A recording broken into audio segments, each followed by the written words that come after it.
네, 새누리당 김무성 대표와 새정치연합 문재인 대표가 조금 전 오전에 부산에서 전격적인 회동을 갖고 내년 선거구 획정과 공천 제도를 논의했습니다.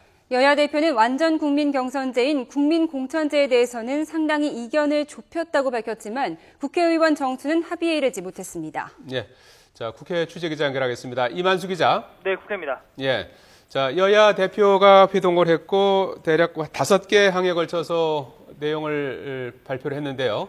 자세한 내용 전해 주시죠.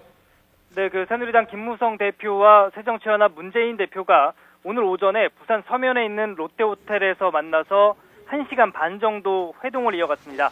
여야 대표는 내년 총선에 적용할 공천 제도와 선거구 획정 등에 대해서 폭넓게 의견을 교환했고요.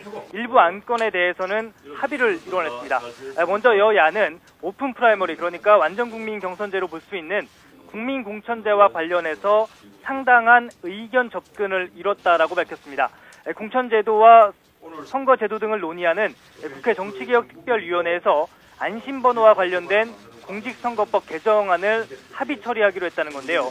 여야 대표는 이어서 안심번호를 활용한 국민공천제 방안도 정개특위에서 강구하기로 했다고 밝히기도 했습니다. 이 안심번호는 실제 전화번호가 아니라 암호화 프로그램으로 생성된 가상의 번호인데요. 여론조사의 조작이나 왜곡 가능성을 차단하기 위해 만들어진 방식이기도 합니다.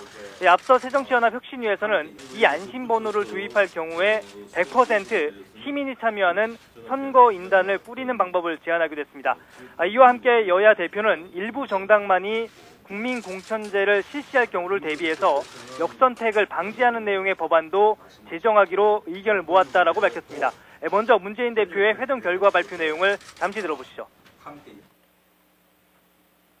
첫째, 현재 정개특위에서 의결된 안심번호 관련된 공직선거법 개정을 합의 처리하기로 했습니다. 네, 하지만 오늘 여야 대표 회동이 있기는 했지만 여전히 여야 대표 간에 이견을 보인 부분도 적지 않았습니다.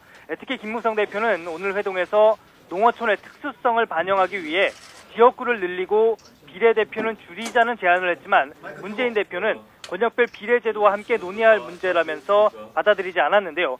이번에는 김무성 대표의 말을 들어보시죠. 저는 계속 주장해왔던 지역구를 늘리고 비례대표를 줄이자는 주장을 했고, 문 대표께서는 비례대표 수 줄일 수 없다 하는 걸로.